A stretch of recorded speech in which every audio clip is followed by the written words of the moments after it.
하나님 말씀은 잠언 13장 18절에서 22절 말씀입니다.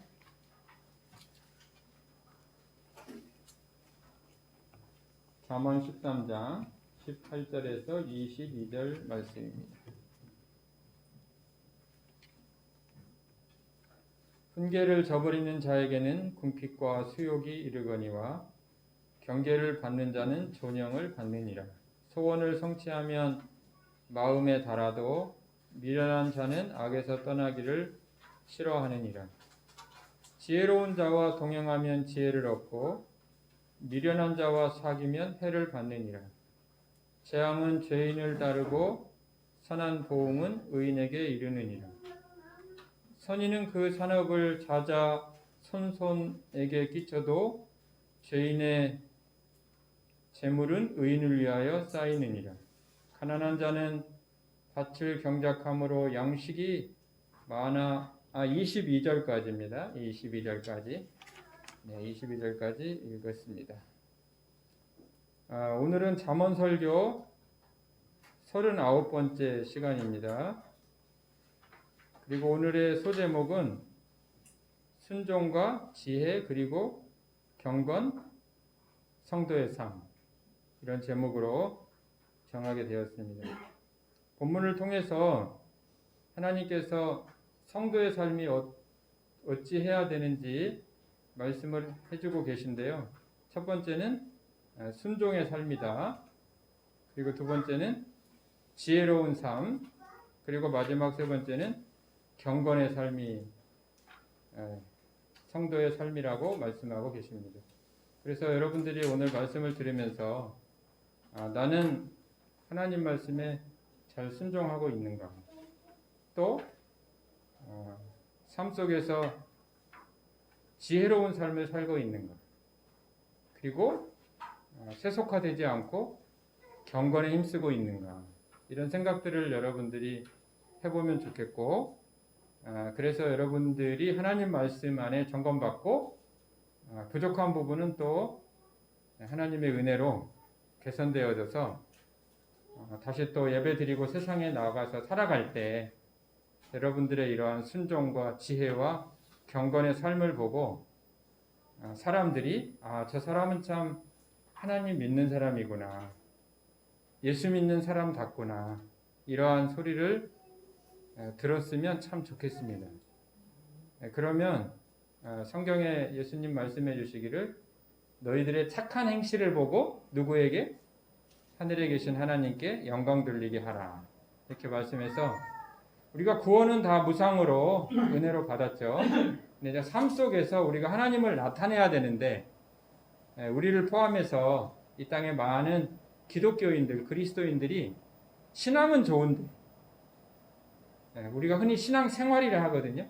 신앙은 좋아요. 예수 믿고 하나님 사랑하고 그래. 신앙은 좋은데 생활이 그 신앙을 못 따라가기 때문에 하나님께서는 야고보서를 통해서 행함이 없는 믿음은 죽은 믿음이다, 이렇게 말씀을 하실 정도로 우리가 신앙은 분명하고 참 좋죠. 가장 중요하죠. 근데 우리가 그 신앙을 뒷받침하도록 삶이 따라가야 되겠다. 하나님은 그것을 말씀하시는 거예요. 성도들에게. 하나님 성도들에게 다른 거 요구하시는 거 거의 없어요. 너에게 신앙이 있느냐? 그러면 삶으로 좀 나타내봐라. 삶으로 좀 나타내봐라. 열매를 보면 나무를 안다 그러셨잖아요. 내가 신앙이 있다고 주장하는데 삶이 뒷받침이 안 되면 과연 그 열매를 보고, 삶이 열매인데 그 신앙이 참된 것이겠느냐, 이렇게 하나님은 역으로 물으신다는 거예요. 그래서 우리가 그러면 신앙의 열매가 무엇인가? 가장 떠오르는 것은 성령의 9가지 열매잖아요. 그죠? 사랑과 희락과 화평과 오래 참음과 자비와 양선과 충성과 온유와 절제니 이 같은 것을 금지할 법이 없느니라, 이렇게 말씀하셨잖아요. 그리고 오늘 잠언을 통해서는 하나님 말씀에 순종하는가, 또한 지혜로운 삶을 사는가, 그리고 경건한 삶을 사는가, 이것이 바로 신앙인의 열매라는 거죠. 자, 그렇다면 이런 주제를 가지고 말씀을 좀 한 절씩 보겠습니다. 18절에는 훈계를 저버리는 자에게는 궁핍과 수욕이 이르거니와 경계를 받는 자는 존영을 받느니라 이렇게 말씀했는데요. 이 말씀을 한마디로 정의하라면 순종을 하느냐 아니면 순종을 하지 않느냐 이런 내용입니다. 그래서 훈계의 내용은 무엇이겠어요? 우리 잠언서를 통해서 세 가지를 정리했죠. 우리가 잠언 지금 13장까지 왔는데 계속해서 하나님은 무슨 말씀하시냐면 부지런해라. 부지런해라 이런 말씀하셔요. 부지런해라. 그리고 구제를 힘써라. 열심히 자신보다 좀 어려운 삶을 살고 있는 사람이라든지 곤경에 처한 사람들 그런 사람들을 좀 돌아봐라. 그리고 또 한 가지는 계명을 지켜라. 이런 말씀을 계속하고 계시거든요. 그러니까 훈계를 저버리는 자 이렇게 말씀하셨는데 여기서 훈계의 내용이 무엇이냐면 잠언 안에서 자주 등장하는 내용은 부지런해라, 구제를 힘써라, 계명을 지켜라 이런 말씀이 반복해서 등장하고 있다라는 거예요. 그래서 잘 듣고 순종하면 존영이 있어요. 왜냐하면 뒷부분에 보니까 경계를 받는 자는 존영을 받느니라 그랬는데 이 경계를 받는다는 것이 마음속에 잘 새겨서 그것을 잘 지키는 거죠. 우리가 도로에 나가면 어린 아이들, 엄마가 어린 아이들에게 유치원 다니는 아이들에게 무엇을 가장 경계를 삼아주죠? 차 조심해라. 횡단보도에 파란불에 건너가라. 그런데 어떤 때 보니까 파란불에 건너가라 그래놓고 급할 때 손 잡고 막 무단횡단해. 이러면은 경계가 잘 안 되잖아요. 하나님은 그러시진 않아요. 하나님은 파란불로 건너가라 그랬으면 하나님은 파란불을 만드신 분이기 때문에 그냥 그 자체예요. 그러니까 경계라는 게 뭐냐면 아이가 어리고 천지분간을 잘 못한다고 생각할수록 부모가 여러 가지 잔소리를 하는 거예요. 그렇죠? 뭐 도로에서 차 조심하고 또 길에서 누가 말 걸면은 뭐 과자 사준다고 그래도 따라가지 말아라 유괴당할까봐 뭐 그런 거 계속 하잖아요. 그랬을 때 그 아이가 엄마의 당부대로 그걸 잘 듣고 도로에서 막 복잡하고 어떻게 해야 될지 모르는데 엄마가 파란불에 가라고 그랬지. 그래서 항상 파란불에만 또 그렇게 손 들고 가잖아요. 어린 아이들은. 그래가지고 또 이렇게 표시하고 잘 건너다니면 거의 사고가 안 나죠. 그 다음에 또 누가 과자 사준다, 뭐 이렇게 달콤한 말로 이렇게 유혹해도 엄마가 낯선 사람은 따라가지 말라 그랬어. 그래가지고 획 돌아서 가고 안 쫓아가면 어려운 일을 안 당하잖아요. 그러니까 그런 거예요 지금. 우리가 다 이만큼 신앙생활했고 뭐 살만큼 살아서 내 앞가림하고 사는데 생각할 수 있지만 하나님께서 우리를 보시기에는 얼마나 어린애 같겠냐고요. 마치 물가에 내놓은 애기 같겠죠. 하나님께서 우리 보시기에. 왜냐하면 마귀가 늘 노리고 있잖아요. 성도들을.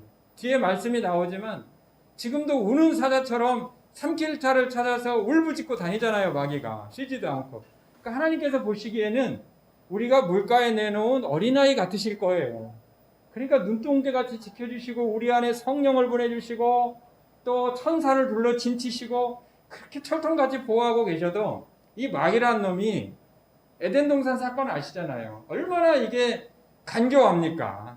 여호와의 지으신 들짐승 가운데 뱀이 가장 간교하더라. 그 뱀 속에 들어가가지고 아주 그 하와를 꿀바른 입으로 교묘하게 속였잖아요.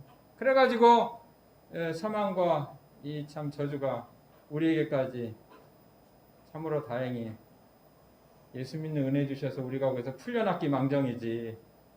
만약에 예수 안 믿고 그냥 죽으면 영원히 멸망하는 거죠. 마귀 따라서 나중에 유황불못에 들어가고 그게 마지막이잖아요. 근데 참으로 감사하게 우리에게 웬일인지 이 은혜를 주셔서 예수를 믿었다는 거예요. 그렇죠?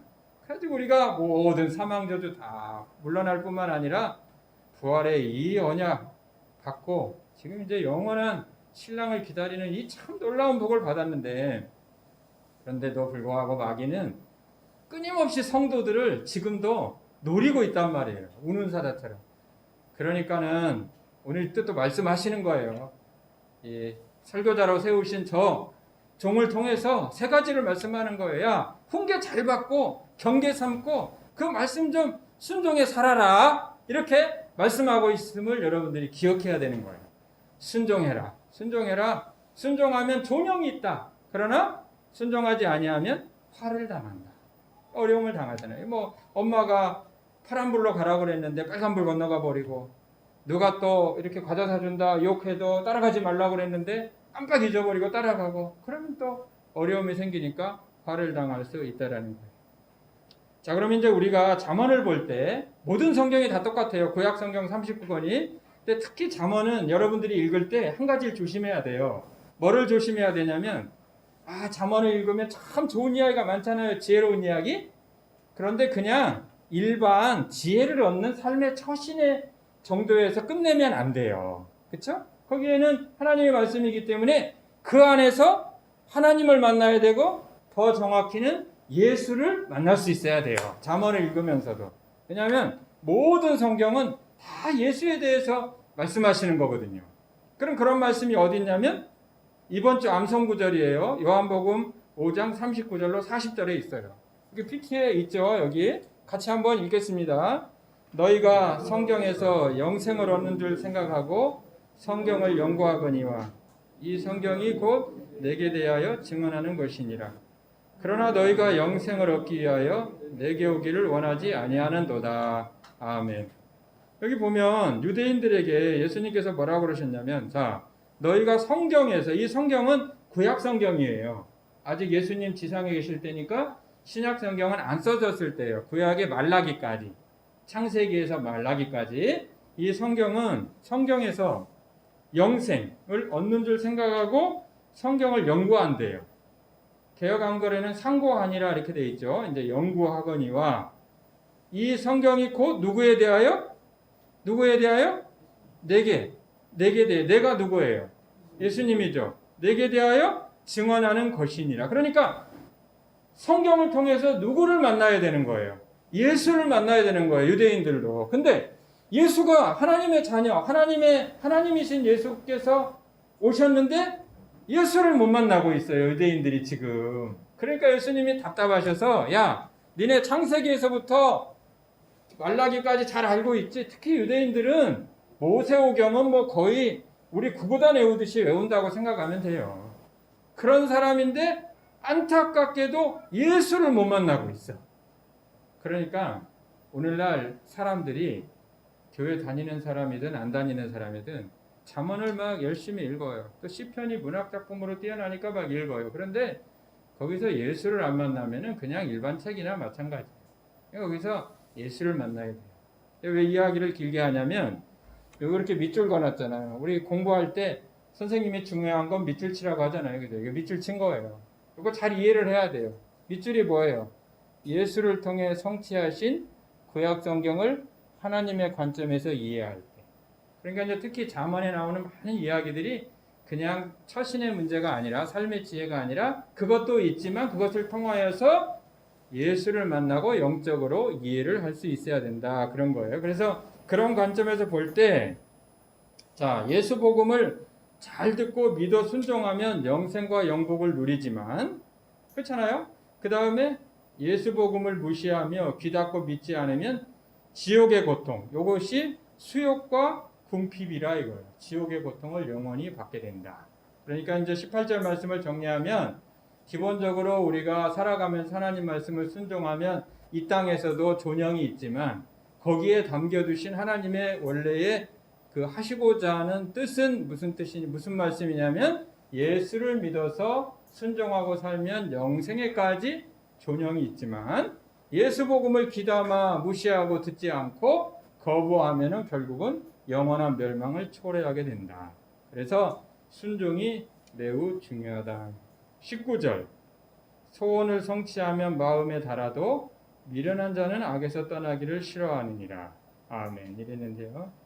여기 마음이라고 번역한 히브리어는 네페시라는 단어예요. 네페시는 여러 가지로 번역이 가능한데, 영혼, 마음, 사람 이런 것으로 다 번역이 가능하고요. 그러니까 여기에다가 소원을 성취하면 영혼이 달아도 이렇게 해도 되고요. 마음이 달아도. 그 다음에 그 사람은 아주 즐겁다. 그 사람이 기분이 좋아진다. 그렇게 이해하면 되고요. 역시 이제 이 본문도 예수 복음의 관점에서 이해하면은 성도 그리스도인의 유일한 소망은 뭐예요? 유일한 소원. 너는 소원이 뭐냐? 이렇게 사람들이 물어볼 수 있잖아요. 여러분들 소원은 뭐예요? 여기 답이 나와가지고 이거 답을 안 하고 해야 되는데 여러분 소원이 뭐죠? 소원이 없나 봐요. 안 들리네. 소원이 뭐예요? 소원이 예수 재림이 소원 아니에요? 뭐 여러분 세상에서 뭐 잘 되는 것 좀 소원 좀 하세요. 저한테 얘기하셔요. 그러면 그걸로 좀 바꿔서 기도 좀 해볼게요. 여러분 돈 좀 많이 벌게 해주시고 좋은 직장, 좋은 배우자. 그래서 살면서 필요하긴 하잖아요, 그죠? 당연히 기도하는 거예요. 그런 것도 기도하는데 진짜 소원이 무엇인가? 여러분들 그런 걸 통해서 뭐를 얻으려고 하는 거예요, 도대체? 돈 많이 벌었어요. 좋은 직장 가졌어요. 좋은 집 샀어요. 부자로 살았어요. 그 다음에 뭐 할 거예요? 그 다음에 이건희처럼 가잖아요. 간 사람한테 좀 미안하긴 한데 가잖아요. 어쨌든 정주영도 가고 이건희도 가고 저 위에 있는 김정은도 갈 거고 다 갈 거 아니에요. 뭐 할 거예요? 그 다음엔 온 세상을 다 차지했어요. 히틀러, 느부갓네살. 뭐 할 거예요? 그 다음에. 그래서 그것이 유일한 소망이 돼서는 안 되는 거예요. 대통령 되는 거 유일한 소망이 돼서는 안 된다는 거예요. 대통령이 되게 하셨으면 대통령이 돼서 어떻게 하나님을 섬길 것인가가 유일한 소망이 돼야지. 기업을 일으켜서 돈을 많이 벌게 해주셨으면 이 돈을 가지고 이 일을 통해서 어떻게 하면 하나님께 영광 돌릴까? 이게 소원이 돼야지 기독교인이지. 그저 뭐 돈 많이 벌고 재밌고 세상 편하게 살고 이거면 예수 안 믿는 사람이나 똑같죠. 하나님께서 그러셨잖아요. 뭐라고 그러셨습니까? 같이 해볼까요? 너희는 먼저 그의 나라와 그의 의를 구하라. 그리하면 이 모든 것을 하나님께서 더하시리라 그러셨잖아요. 그렇죠? 그러므로 너희는 무엇을 먹을까, 무엇을 입을까, 무엇을 마실까 염려하지 말아라. 이는 다 누가 구하는 거예요? 이방인이 구하는 것이에요. 이방인이 누구죠? 불신자 아니에요. 지금으로 하면 불신자들이 구하는 것이요. 그랬잖아요. 하늘에 계신 너희 아버지께서는 너희가 필요한 것을 다 아시느니라. 그걸 믿고 딱 하루만 사시면 돼요. 내일 일이 염려되잖아요. 내일 일이 염려돼요. 사람이니까. 미래가 막연히 불안하고 염려됩니다. 그게 자연스러운 본능이에요. 그러나 이는 다 이방인이 하는 거라 그랬어요. 예수 안 믿는 사람. 불신자들은 내일을 염려하는 거예요. 근데 우리는 내일의 염려가 밀려올 때 믿음으로 물리쳐야 돼요. 이거는 인간의 본성, 마귀가 주는 미혹이다. 왜? 내일 일은 내일이 염려. 하나님이 염려한다고 안 하셨어요? 내일 일은 내일이 주어예요. 내일이 염려한다. 그럼 내일의 주인도 누구라는 거예요? 하나님이시라는 거예요. 그러니까 그러한 염려와 불안과 초조와 분노와 이런 분들이 내려오면은 무릎 꿇고 주님 앞에 자기의 믿음 없음을 회개하는 사람이 참 성도입니다. 이런 사람 회개하는 거예요. 회개. 하나님, 제가 예수 믿고 하나님 자녀 됐는데 왜 불안해하고 오늘 이 교동문 마지막 5절이 뭐예요? 시편 139편 5절. 내 영혼아 내 속에서 내가 어찌하여 불안해하는가? 너는 누구에게 소망을 두라? 하나님께 소망을 두라 그랬잖아요. 다윗도 연약한 인간이기 때문에 불안해한 거예요. 자기 있는 영혼이 불안해한 거예요. 그 자기 스스로를 질책하는 거예요. 지금 내 영혼아 네가 왜 내 속에서 불안해하는가? 그런데 언제 그 불안이 없어집니까? 따라해 보겠습니다. 하나님께 소망을 둘 때 불안은 없어지고 마귀가 주는 불안은 일곱 길로 달아나고 평강이 임하게 하시는 줄 믿습니다. 그게 승리의 길이에요. 제가 아까 시편 139편 1절에서 5절 교동문 하는데 하나님께서 저에게 말씀해 주셨어요. 교동문 중에. 왜냐하면 거기서 지금 원수들 이야기 하잖아요. 중간에. 원수, 사람을 미워하는 게 아니라요. 그 사람을 사로잡아 가지고 나를 힘들게 하고 대적하는 마귀를 미워해야 돼요. 그 사람을 미워하면 안 돼요. 그러면 마귀한테 지는 거예요.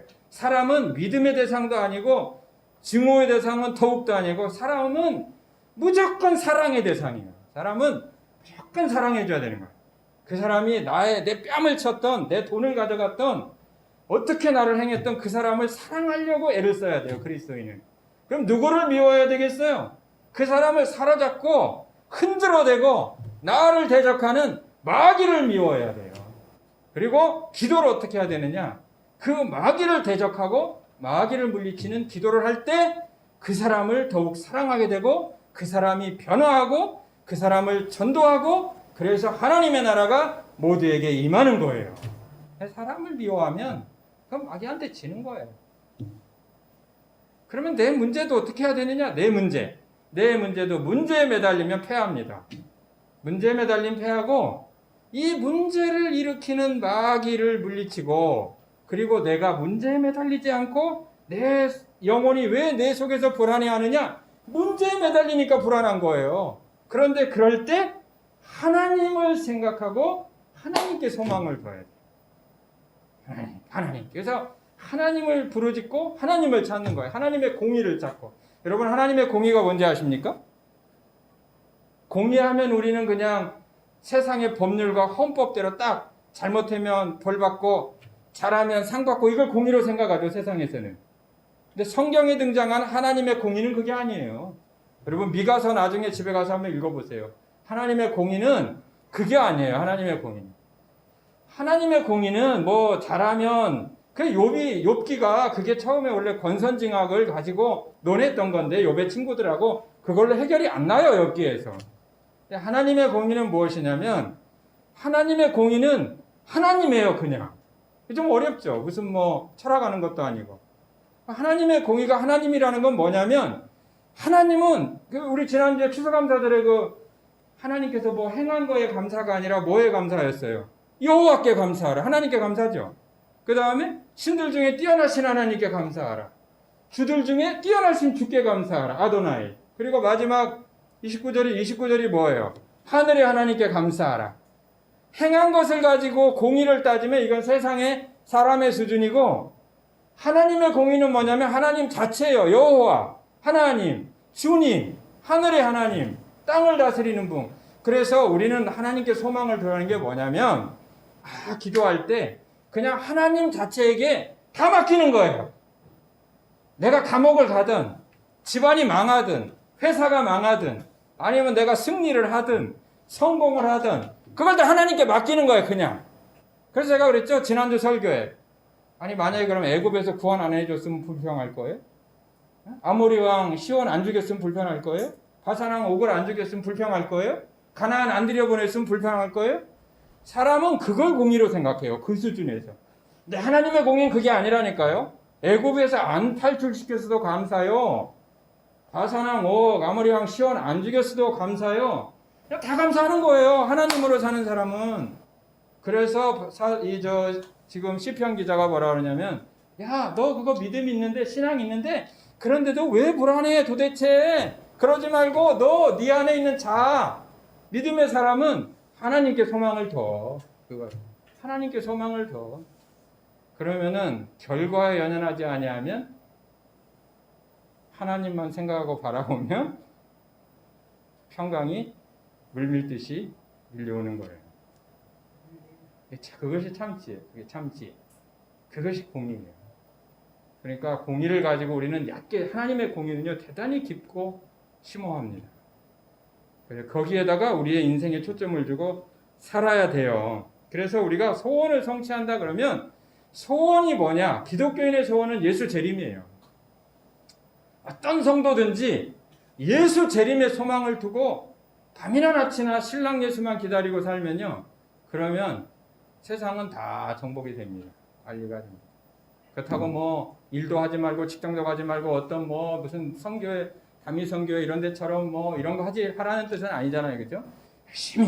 열심히 일도 하고 공부도 하고 직장도 다니고 결혼해서 자녀도 낳아 기르고 열심히 세금도 잘 내고 열심히 일해야 돼요. 기독교인은 누구보다도 열심히 하면서도 그 모든 수단과 목적과 초점을 예수 재림 하나님께 두는 거예요. 그래서 유일한 소원이 뭐냐? 그렇게 물어보면 예수 재림이다. 이렇게 확실하게 말할 수 있을 때 그 성도는 신앙생활을 잘하고 있는 성도예요. 예수 재림과 부활의 영광이 그리스도인의 유일한 소망입니다. 왜 그렇습니까? 모든 성도에게 공중 혼인잔치에서 그토록 그리던 예수님의 얼굴을 직접 배웠죠. 여러분 예수님의 얼굴 보고 싶지 않아요? 근데 전 예수님의 얼굴 봤을 때 좀 헷갈릴까봐 걱정이 돼요. 착각할까봐. 이 성화 때문에 성화 익숙하시죠? 근데 예수님의 얼굴이 정말 그렇게 생겼을까요? 예수님은 따지자면 유대인인데 그 성화에 나오는 사람 약간 서양인처럼 생겼다는 얘기죠. 그래서 뭐 어떤 사람은 독일의 이러한 사람들이 약간 이렇게 이렇게 좀 해가지고 됐다고 하는데 어쨌든 간에 그러더라도 절대 예수님의 얼굴을 우리가 몰라볼 걱정 안 해도 돼요. 왜 그럴까요? 예수님이 먼저 알아보시니까. 예수님이 먼저 알아보시니까 우리는 자연스럽게 예수님을 알아보게 되겠죠. 그러나 이런 말씀을 묵상하고 설교를 듣다 보면 좀 궁금하지 않아요? 예수님 정말 어떻게 생기셨을까? 예수님은 정말 완벽하실 텐데 이게 부활의 몸이니까요. 이렇게 이제 살과 뼈가 있어요. 지금도 어떠한 이단 종교나 사이비 잘못된 데는 무슨 뭐 영으로 부활한다고 그렇게 이상한 소리 하는데 절대 그렇지 않죠. 도마가 의심했을 때 예수님 뭐라 그러셨어요? 야, 나 좀 만져봐라 그랬잖아요. 옆구리에 손 넣어보고, 그렇죠? 그리고 음식도 잡수시고 생선도 잡수시고 떡도 잡수시고 그러니까 이런 몸이 있는데 이게 통과해버려요. 그냥 문도 없는데 그냥 통과해버리시잖아요. 그러니까 부활은 영의 몸이기 때문에 아주 신비해요. 그러나 그냥 이 안개와 이슬 같은 그런 그냥 단순히 영혼은 아니에요. 그러니까 부활의 몸이 있단 말이에요. 그러니까 예수님의 모습이 있는 거예요. 그러면 여러분들 한 분씩 부활의 모습이 몸이에요. 부활의 몸이. 근데 깜짝 놀랄 거예요. 왜냐하면 지금 같은 모습보다 뭐 모양이든 모습 자체가 완벽하게 박혀 있을 테니까. 하나님께서 원래 계획하신. 그러니까 우리끼리 서로 자칫하면 못 알아볼 수 있어요. 가뜩이나 마스크 써가지고 잘 못 알아보고 있는데 그런데 그래도 아마 알아보게 하시면 당연히 알아보겠죠. 왜냐하면 거기는 지상의 이러한 상식하고는 다르니까. 그러니까 성도의 소망은 유일한 소망은 거기에 두고 데살로니가전서 4장에 보면 나오잖아요. 공중에서 예수님 강림하실 때 천사들과 함께 오잖아요. 그 다음에 주 안에서 먼저 죽은 자들이 다 부활해가지고 같이 내려오는데 그때 살아있는 사람들은 먼저 그죠? 부활해가지고 공중으로 끌어올려가 거기서 혼인잔치를 딱 맞이하잖아요. 그때 얼마나 상상이 됩니까? 대단한 일이죠. 대단한 일. 그런 것을 자꾸 그리고 거기에다 소원을 두고 살아간다는 거죠. 그러면 마치 첫날 밤의 신부처럼 설렘과 기대감과 기쁨이 가득한 그러한 상태가 되는 거죠. 그러면은 그렇게 되면 마음에 단다 그랬으니까 얼마나 기쁘겠습니까? 그러나 예수 복음 무시하고 믿지 않는 미련한 자들은 세상 중심으로 살며 악에서 떠나기를 싫어하니 이 얼마나 비통한 일이 아니겠습니까? 그래서 18절과 19절이 순종에 대해서 말씀을 하고 계신데 여러분 구약 성경에서 순종에 대해서 한 절을 딱 꼽으라 그러면 여러분 생각나는 절이 있나요?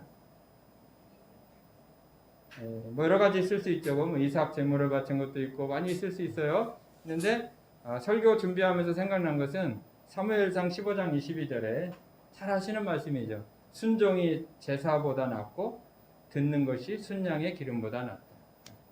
사울이 왕이 돼가지고 아멜락을 다 진멸하고 남녀노소 양 뭐 다 진멸하라고 그랬는데 그거 불순종했잖아요. 그죠? 좋은 거 싹 갖고 와가지고 그래가지고 또 나중에 사무엘 그거 하나님께서 알려주셔갖고 보내가지고 너 왜 그렇게 했느냐 그러니까 회개를 하기는커녕 좋은 것을 하나님께 예배드리려고 그랬습니다. 하나님께서 그런 거에 속으시겠어요?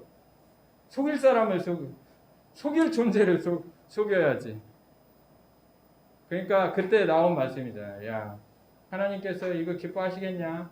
순종이 제사, 예배보다 낫고 잘 듣는 것이 순양의 기름, 예물보다 낫다. 이런 말씀을 하고 계시다는 거예요. 그래서 하나님은 순종하는 성도를 정말 좋아하세요. 하나님 말씀을 잘 듣고 잘 순종해야 돼요. 그래서 우리가 이렇게 나와 예배드리는 것도 하나님 기뻐하시죠. 기뻐하시지만은 정말 하나님을 기쁘시게 해드리려면 여러분들이 일주일의 삶 속에서 하나님의 말씀을 순종하려고 애쓰는 거예요. 그래야 하나님 더 기뻐하셔요. 그러면서 일주일을 삶을 하나님 막 순종하잖아요. 그럼 예배가 사모돼져요. 주일 예배가. 그래가지고 예배가 더 오고 싶고 막 이렇게 하나님을 무엇인가 막 섬기고 싶은 거예요.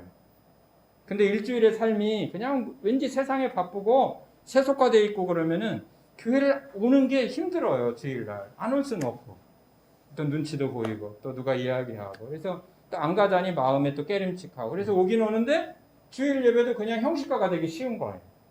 그러니까 이 예배 오는 자체도 귀하고 좋은 거지만 여기서 와서 복을 받을 수도 있지만 그러나 정작 중요한 것은 일주일의 삶 속에서 내가 어떻게 하나님의 소망을 두고 그리고 섬기고 살아가는가. 이것이 대단히 중요하다.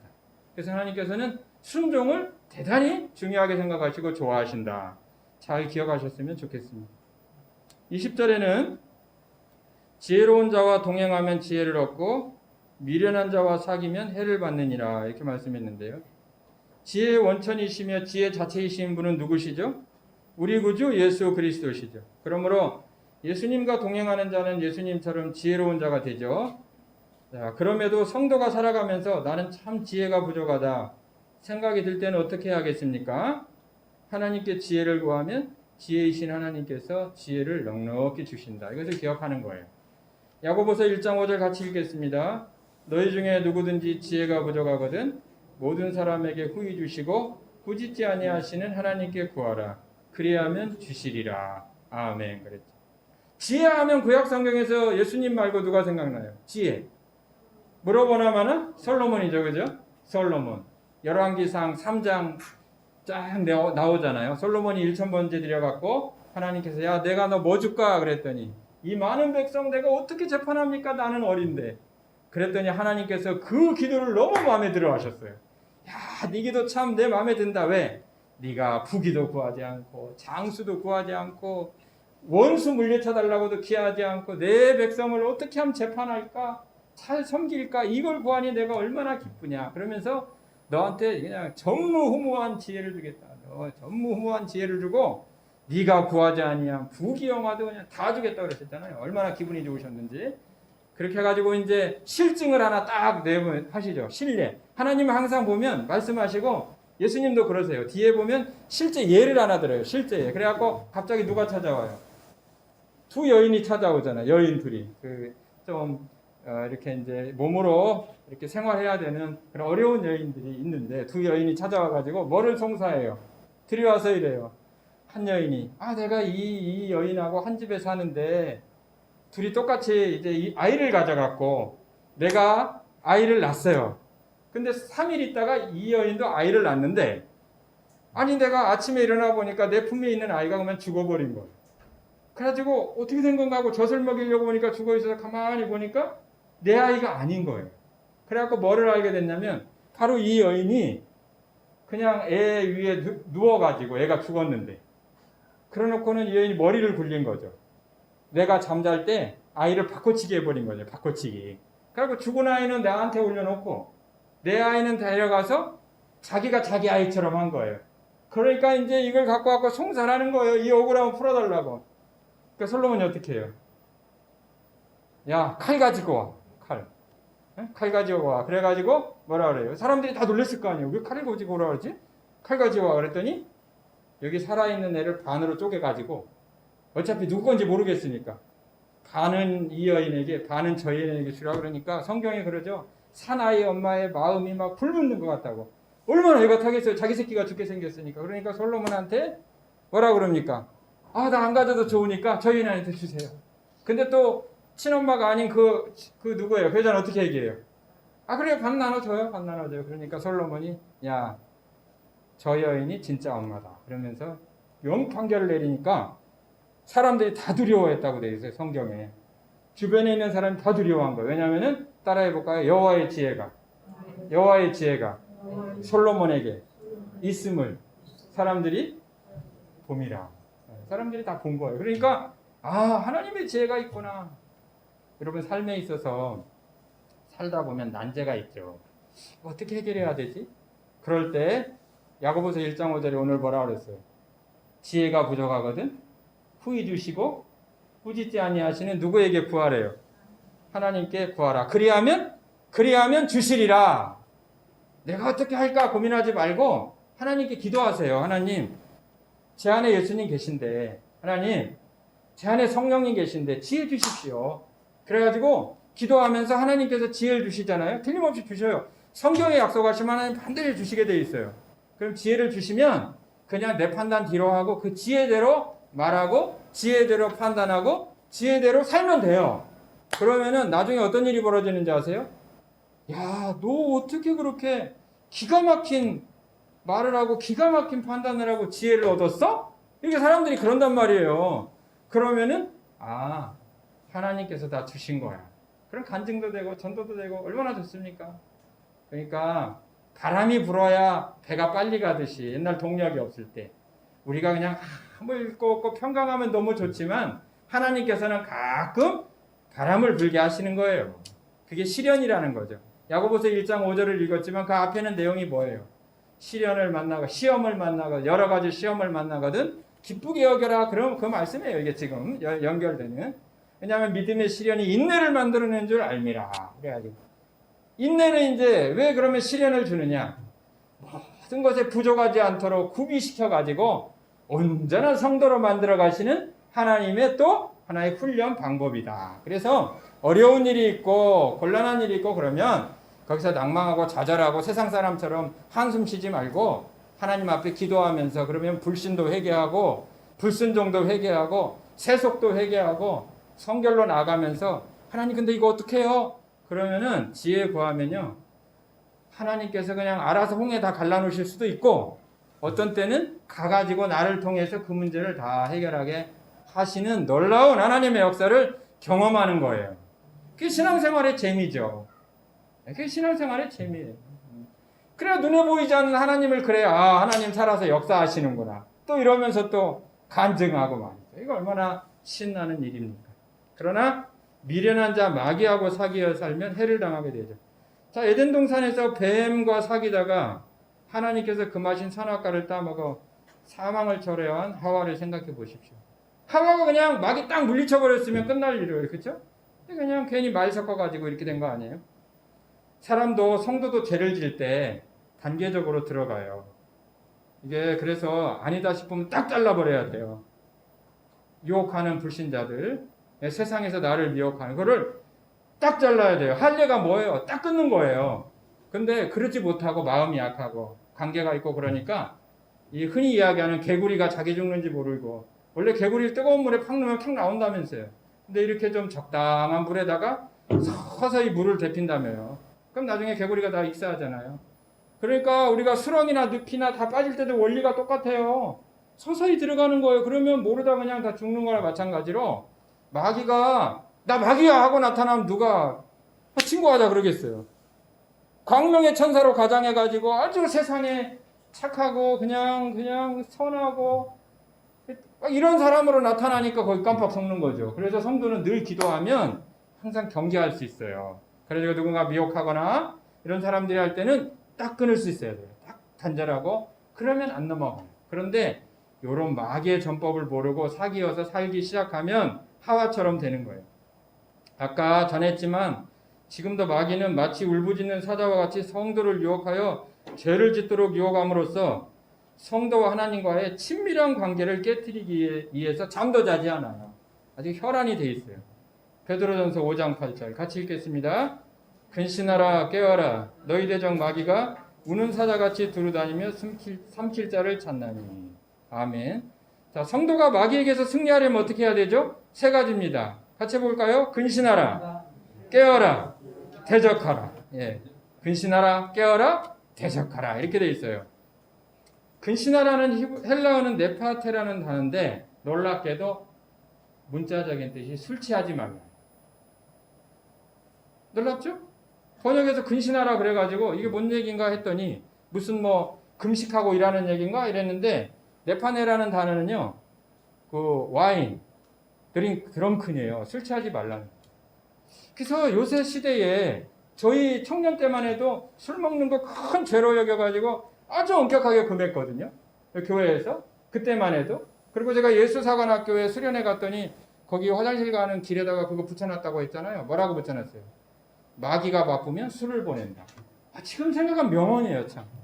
생각할수록 명언이에요. 마귀가 바쁘잖아요.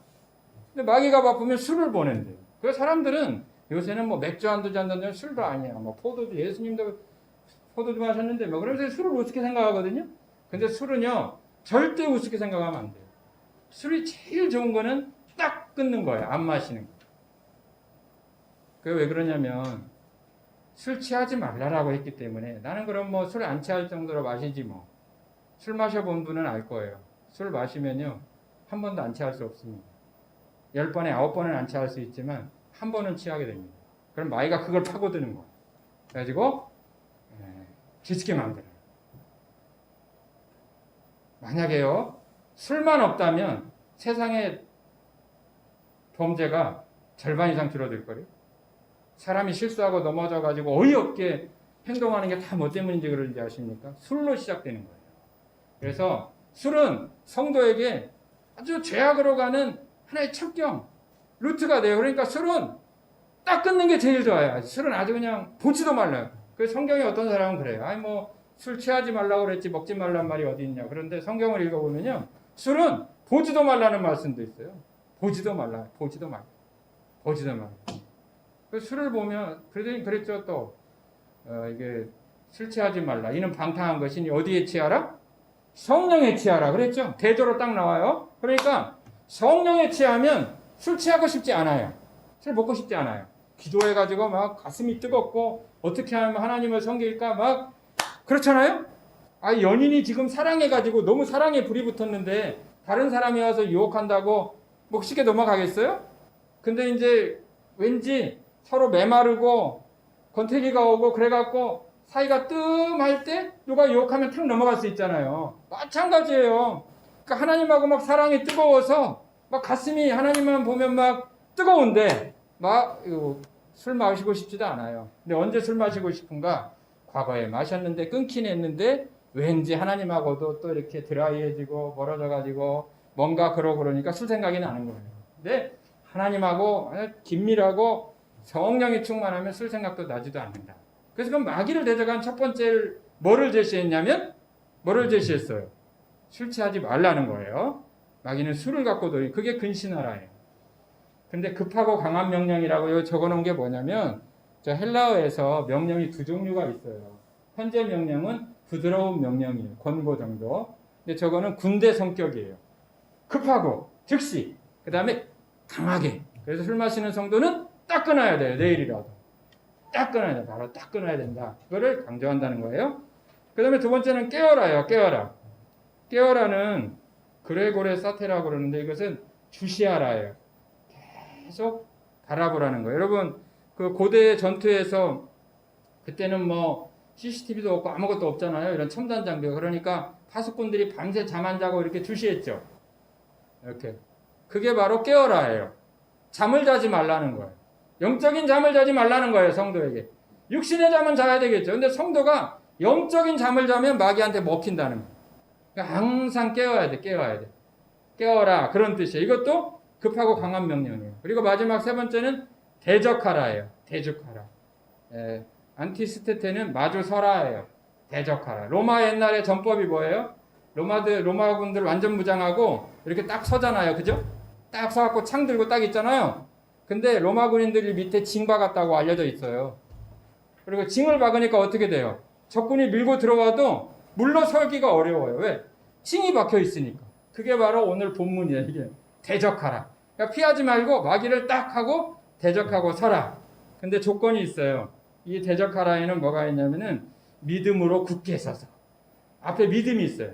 믿음을 굳게 가지고 마귀를 향해서 대적하라. 그래서 대적하라는 뜻은 굴복하지 말라, 사귀지 말라. 이렇게 설명할 수 있겠죠. 이렇게 해서 마귀를 승리해야 되는 거예요. 자, 마지막으로 세 번째. 경건한 성도를 말씀하고 있는데, 자, 재앙은 죄인을 따르고 선한 보응은 의인에게 이르느니라 이러셨죠. 이게 무슨 뜻이냐면 번역을 조금 첨가했어요. 왜냐하면 악인은 죄들을 추구하지만 이게 원래 히브리식 번역이에요. 그 다음에 선인은 의들을 완성한다 이렇게 됐는데 이게 무슨 뜻입니까? 이 악인들은 계속 죄들을 추구해서 멸망으로 가고 이 선인들은 계속해서 의들을 추구해서 완성이 되는 거예요. 구원이 완성되고. 그래서 악인과 선인의 과정과 결말은 무엇이냐? 죄들 복수로 돼 있어요. 죄는 종류가 많다는 거예요. 그리고 추구한 악인은 영원히 멸망하지만 의들도 복수로 돼 있어요. 의도 여러 종류가 있다는 것입니다. 여기에 대해서 영원한 보상을 받고요. 22절에 선인은 그 산업을 자자손손에 끼쳐도 죄인의 재물은 의인을 위하여 쌓이느니라. 이 마지막에 밑줄 치고 싶지 않아요? 죄인의 재물은 의인을 위하여 쌓이느니라. 그래서 이걸 누가 부의 이동이라 이렇게 표현한 사람이 있어요. 부의 이동이 뭐냐면 악인들이 그냥 온갖 부정한 방법으로 다 돈을 모아놨잖아요. 근데 이것을 하나님께서는 그리스도인들, 특히 구제를 베푸는 선함을 행하는 사람들에게 그 부를 그대로 이동시킨대요. 그대로 이동시킨다. 그래서 이것을 부의 이동이라고 그랬는데 저는 뭐 이야기를 부의 이동 이야기를 들었을 때 무슨 경제이론인가 그랬거든요. 근데 경제이론은 경제이론이더라고. 근데 세상 경제, 케인즈 경제이론 이런 게 아니라 이게 하나님의 부의 경제이론이 뭐냐면 악인들이 예수 안 믿고 악하게 살아갖고 온갖 죄를 짓고 뭐 그냥 부정한 방법으로 모든 것을 다 그냥 자자손손 잘 살려고 모아놨는데 그거는 하나님의 때가 되면 그 부를 전부 옮겨가지고 뭐예요? 예수 잘 믿고 믿음 생활 잘하고 그런 사람에게 부를 옮겨주신대요. 그래서 밑줄 긋고 기도하세요. 기도하시고 근데 이 그 부의 이동이 현세에서만 끝나는 게 아니라 어떻게 돼요? 영원한 아버지의 나라에도 다 차지하게 돼요. 여러분 잘 생각해 보세요. 요한계시록 마지막에 가면은 지옥도 불못에 다 들어가죠. 불못에 누가 들어가요? 거짓 선지자, 마귀, 악령, 불신자들 다 지옥 들어가거든요. 그러면 거기에는 부가 있을까요? 없을까요? 누리는 뭐 먹고 재밌게 뭐 쓰고 하는 재물이 있을까요? 없을까요? 그러면 그 모든 부는 다 어디로 이동됐을까요? 새하늘과 새 땅, 성도 결국 같잖아요. 궁극적으로도 그렇게 된다는 거예요. 궁극적으로도 악인들이 무엇을 했던 그 모든 것들은 다 악인들은 처벌의 대상이 되고 그리고 새하늘과 새 땅에는 12나무 철마다 열리는 치료하는 만국을 치료하는 열매들 모든 것들이 다 구비되어 있잖아요. 그러니까 그쪽으로 다 이동한다. 그리고 이 지상에 살면서도 그러니까 성도들이 이 지상에 살면서 경제적이거나 이런 활동에 있어서도 결코 악인들의 흉내를 낼 필요도 없고 부러워할 필요도 없어요. 설교에서 제가 여러 차례 요즘에 이슈 때문에 그런 이야기가 나오는지 모르겠는데 뭐 집값이 얼마가 오르든 뭐 얼마나 좋은 지역에 살든 그 사람들 살게 그냥 놔두라고요. 놔두고 성도들은 하나님께서 너는 여기 살아라 그러면은 거기가 뭐 어디가 됐든 섬이 됐든 도시가 됐든 뭐 무슨 상관이 있어요. 아니 섬에서 하나님 섬긴다고 하나님 안 기뻐하시고 도시에서 부촌에 가서 하나님 섬겨 하나님 기뻐하시나요? 오히려 소돔과 롯처럼 제약된 세상에 가가지고 죄 짓기나 쉽지. 아브라함은 산지를 택했고 롯은 소할 땅을 선택했잖아요. 물이 넉넉하고. 그래서 결국은 패망한 거 아니에요? 그러니까 오히려 성도는 그런데 악의다툼 하지 말고 나는 뭐 돈을 얼마를 줬으면 그 돈으로 하나님 섬기고 없으면 몸으로 섬기고 그러면서 하나님 예배하고 그러면은 어디든지 하나님 계신 곳인데 왜 성도가 세상에서 막 이거 이러다가 잘못 사는 거 아니야? 아니면 이러다가 뭐 내가 전세 못 가는 거 아니야? 이렇게 해가지고 그렇게만 무리할 필요 없다는 거예요. 물론 살아가면서 자기 집도 필요하고 안정된 주거는 최우선입니다. 그러니까 그 정도 선에서는 하나님께서 괜찮다 보시는 거예요. 그 정도. 그러니까 성령님께서 알려주세요. 그렇다고 뭐 성도가 집도 사지 말고 전세 대비도 하지 말고 그러는 얘기는 아니잖아요. 그거 당연히 대비해야 됩니다. 당연히 대비하고 살아가지만 여기에서 내가 더 막 돈을 불려갖고 욕심을 내고 그런 건 하지 말라는 거예요. 그런 거. 왜 그런 거 하다가 이 좋은 시절 다 남기고 천국 가가지고 한 달란트 받은 자처럼 빈털터리 될 거예요? 여기에서 조금 더 잘 살려고? 그런 게 아니라 열심히 살아서 하나님께서 집도 주시고 전세도 뭐 걱정 안 하게 주시고 사업체도 주시고 자녀도 잘 자게 해주시고 그거 다 뭐예요? 예수 믿고 성실하게 믿음대로 잘 살면 하나님의 때가 되면은 세상 사람들이 지금 저렇게 막 하는 것들을 부를 이동시켜서 나를 잘 살게 하면 잘 사는 거고 그럼에도 불구하고 하나님께서 그래 너는 가난하지만 가난 속에서도 믿음으로 섬기면서 나를 잘 섬기고 살아라 그러면은 나는 가난하게 살지만 사도 바울처럼 일생 주님을 섬기고 사는 거예요. 점을 맞추고 살아야지 그냥 세상 사람들하고 같은 그런 상황 속으로 휩쓸리기 시작하면은 어리석은 미련한 성도가 되는 거예요. 말씀을 정리해 보겠습니다. 하나님께서 우리에게 신앙은 좋은데 생활에서도 좀 좋아라. 그래서 오늘 세 가지 말씀이 뭐예요? 첫 번째, 순종. 두 번째, 지혜. 세 번째, 경건. 경건하면은 떠오르는 사람 중에 또 누가 있죠? 다니엘. 그죠? 다니엘은 경건의 모범이에요. 1장 8절에 보면은 제사 음식, 우상 음식 안 먹으려고 목숨을 걸잖아요. 그죠? 그 다음에 나중에 또 6장에 가면은 22절인가 아마 그렇죠? 사자굴에 들어가는 그 위험 속에서도 창문을 열고 하루에 3번씩 꼭 기도하잖아요. 경건의 모범이에요. 여러분들 주님께서 여러분들 일주일 삶 동안 이 말씀이 생각났으면 참 좋겠어요. 내가 순종하고 있는가. 지혜가 부족할 때 하나님께 지혜 구해서 지혜롭게 가고 있는가. 그리고 마지막으로 내가 경건하고 있는가. 여러분들 아침에 잠깐 출근하기 전에 일어나기 전에 하나님 생각하고 길을 가면서도 또 생각하고 저녁에 또 자기 전에는 잠자리 들기 전에는 하루를 돌아보면서 회개할 건 회개하고 하나님께 또 저녁도 맡기고 그런 여러분들의 삶이 되기를 주님의 이름으로 축복합니다. 축원합니다. 주님 부족한 종을 통하여서 말씀해 주셨습니다. 한 주간 저들의 삶이 순종과 지혜와 경건이 부족할 수 있도록 그래서 하나님 앞에 드려지는 저들의 아름다운 삶이 되도록 인도하여 주시옵소서. 우리 주 예수 그리스도 이름으로 감사하며 기도드리옵나이다. 아멘.